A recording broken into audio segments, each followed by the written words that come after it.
Bible Challenge 365, Day 134, Esther, Chapter 5. Now it came to pass on the third day, that Esther put on her royal apparel, and stood in the inner court of the king's house, over against the king's house. And the king sat upon his royal throne in the royal house, over against the gate of the house. And it was so, when the king saw Esther the queen standing in the court, that she obtained favor in his sight. And the king held out to Esther the golden scepter that was in his hand. So Esther drew near, and touched the top of the scepter. Then said the king unto her, What wilt thou, Queen Esther? And what is thy request? It shall be even given thee to the half of the kingdom. And Esther answered, If it seem good unto the king, let the king and Haman come this day unto the banquet that I have prepared for him.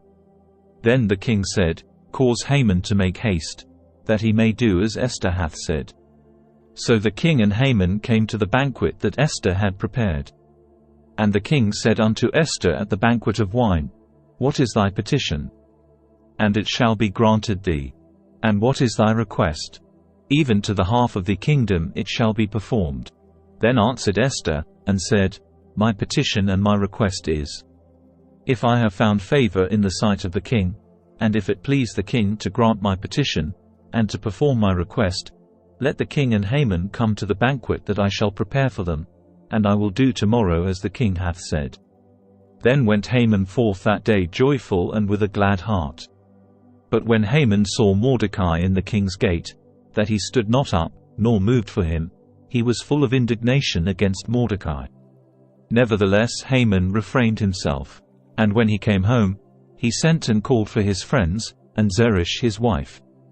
And Haman told them of the glory of his riches, and the multitude of his children, and all the things wherein the king had promoted him, and how he had advanced him above the princes and servants of the king.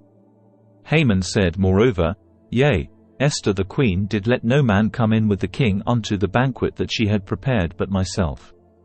And tomorrow am I invited unto her also with the king. Yet all this availeth me nothing, so long as I see Mordecai the Jew sitting at the king's gate. Then said Zeresh his wife and all his friends unto him, Let a gallows be made of 50 cubits high, and tomorrow speak thou unto the king that Mordecai may be hanged thereon. Then go thou in merrily with the king unto the banquet. And the thing pleased Haman, and he caused the gallows to be made. Esther, Chapter 6. On that night could not the king sleep, and he commanded to bring the book of records of the Chronicles. And they were read before the king. And it was found written, that Mordecai had told of Bigthana and Teresh, two of the king's chamberlains, the keepers of the door, who sought to lay hand on the king Ahasuerus. And the king said, What honor and dignity hath been done to Mordecai for this? Then said the king's servants that ministered unto him, There is nothing done for him. And the king said, Who is in the court?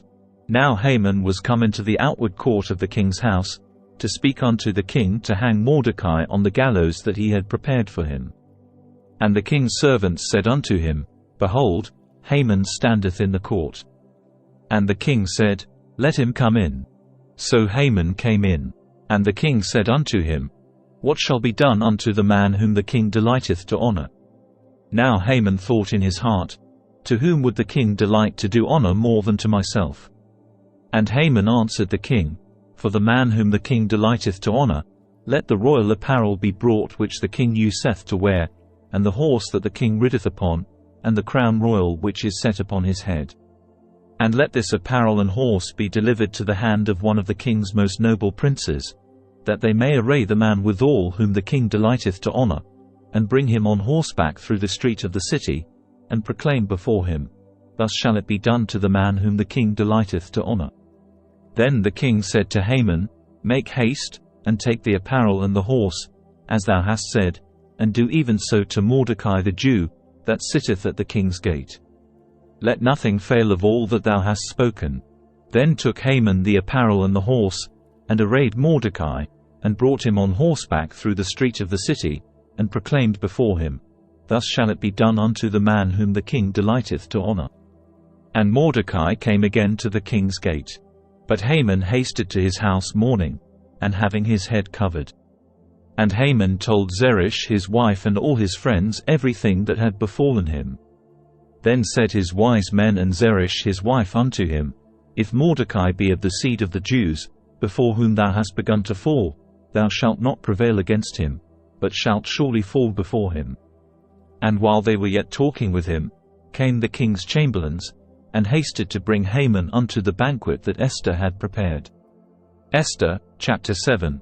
So the king and Haman came to banquet with Esther the queen. And the king said again unto Esther on the second day at the banquet of wine, What is thy petition, Queen Esther? And it shall be granted thee. And what is thy request? And it shall be performed, even to the half of the kingdom. Then Esther the queen answered and said, If I have found favor in thy sight, O king, and if it please the king, let my life be given me at my petition, and my people at my request. For we are sold, I and my people, to be destroyed, to be slain, and to perish. But if we had been sold for bondmen and bondwomen, I had held my tongue, although the enemy could not countervail the king's damage. Then the king Ahasuerus answered and said unto Esther the queen, Who is he, and where is he, that durst presume in his heart to do so? And Esther said, The adversary and enemy is this wicked Haman. Then Haman was afraid before the king and the queen. And the king arising from the banquet of wine in his wrath went into the palace garden. And Haman stood up to make request for his life to Esther the queen. For he saw that there was evil determined against him by the king. Then the king returned out of the palace garden into the place of the banquet of wine. And Haman was fallen upon the bed whereon Esther was. Then said the king, Will he force the queen also before me in the house? As the word went out of the king's mouth, they covered Haman's face. And Harbonah, one of the chamberlains, said before the king, Behold also, the gallows 50 cubits high, which Haman had made for Mordecai, who had spoken good for the king, standeth in the house of Haman. Then the king said, Hang him thereon. So they hanged Haman on the gallows that he had prepared for Mordecai. Then was the king's wrath pacified. Thank you for joining us on day 134 of our 365-day journey in the Bible Challenge 365 series. We're excited to have you with us as we explore the scriptures together over the course of a year. If you enjoyed today's episode, please don't forget to like, comment and subscribe. Your support keeps this journey going, and we can't wait to share more with you in the coming days. So, let's continue to learn, grow, and be inspired as we delve deeper into the Bible Challenge 365 series together. And stay safe, and stay blessed, and God bless.